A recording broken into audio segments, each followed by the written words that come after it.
এই ভিডিওতে আমরা তৃতীয় শ্রেণী দ্বিতীয় পর্যায়ক্রমিক মূল্যায়নের পরিবেশের 6 নম্বর স্কুলের প্রশ্ন উত্তরগুলো আলোচনা করব। একে দিয়েছে সঠিক উত্তরের নিচে দাগ দাও। ক, যে চিঠি লেখে তার নাম চিঠির বাম পাশে লেখা থাকে। খ, চাকরির কারণে মানুষের ঠিকানা বদলায়। গ, ভূমিকম্প প্রবণ এলাকায় বাড়ি হয় কাঠের। ঘ, মানচিত্রে সমুদ্র বোঝাতে ব্যবহার করা হয় নীল রং। ঙ, ম্যাপ কথাটির বাংলা অর্থ মানচিত্র। চ, কাঠের কাজ যারা করেন তাদের বলা হয় ছুতোর। শূন্যস্থান পূরণ। ক, যারা কাঁচা বাড়ি তৈরি করেন তাদের ঘরামি বলে। খ, পিনকোড আসলে পোস্ট অফিসের নম্বর। গ, বাড়ির জানালা দিয়ে আলো বাতাস ঢোকে। ঘ, আবুল তাবুল লিখেছেন সুকুমার রায়। ঙ, পাহাড়ি দেশের ইটের বদলে পাথর দিয়ে বাড়ি বানায়। চ, রাজমিস্ত্রিরা ওলন্দরি দিয়ে গাঁথুনি ঠিক হয়েছে কিনা দেখেন। তিনে আছে ঠিক বিবৃতিগুলো ঠিক বা ভুল লেখো। ক বলেছে কলকাতার সব পোস্ট অফিসের নম্বর 700 দিয়ে শুরু, ঠিক। খ, কম্পিউটারে দোকান করা একটা প্রাচীন জীবিকা, ভুল।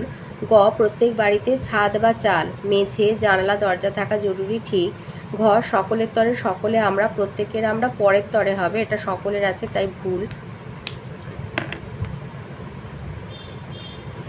ঙ, বন্যাপ্রবণ এলাকায় নিচু জায়গায় বাড়ি করতে হয়, ভুল।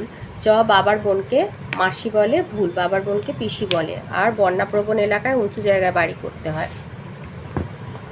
চারে আছে স্তম্ভ মেলানো। ক, চিঠি হবে পিয়ন। খ, পালকির বেহারা হবে লুপ্ত জীবিকা। গ, কুমোর হবে মাটির পাত্র তৈরি করে। ঘ, মালদাহ হবে ইংলিশ বাজার। ঙ, সত্যজিৎ রায় হবে ফেলুদার গল্প। চ, ঘোড়ার গাড়ি হবে কোচোয়া। পাঁচে আছে পূর্ণবাক্য উত্তর দাও। ক, টুনটুনির বইয়ের লেখককে উপেন্দ্র কিশোর রায়চৌধুরী। ক্ষয় বলেছে পারিবারিক জীবিকা কাকে বলে। লিখবে বহুকাল ধরে কিছু পরিবারের লোকেরা একই ধরনের কাজ করেছেন, এইগুলোকে পারিবারিক জীবিকা বলে, যেমন কর্মকার, কুম্ভকার, কৃষক। গতে দিয়েছে পাকা বাড়ির ছাদ তৈরি করতে কি কি জিনিস লাগে। পাকা বাড়ির ছাদ তৈরি করতে জল, বালি, সিমেন্ট, পাথরের কংক্রিট, টিন লাগে।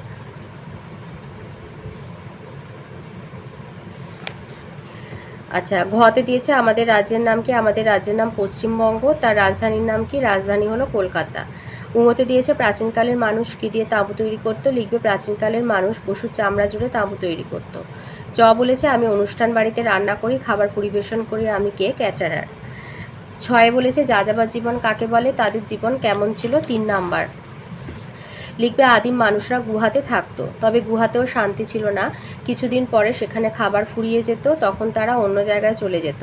এভাবে ঘুরে বেড়ানোর জীবনকে বলা হয় যাযাবর জীবন। তাদের জীবন কেমন ছিল, তারা অল্প কিছু জিনিসপত্র আর পশুদের নিয়ে বেরিয়ে পড়তো, মাসের পর মাস তারা হেঁটে ঘুরতো, খোলা আকাশের তলায় থাকতো, গাছতলায়ও থাকতো, ছোটোখাটো গুহা পেলে থাকতো, আবার তাঁবুতে থাকতো। তো এই ছিল আজকের আমাদের তৃতীয় শ্রেণী দ্বিতীয় পর্যায়ক্রমিক মূল্যায়নের পরিবেশের 6 নম্বর স্কুলের প্রশ্নের উত্তরগুলো।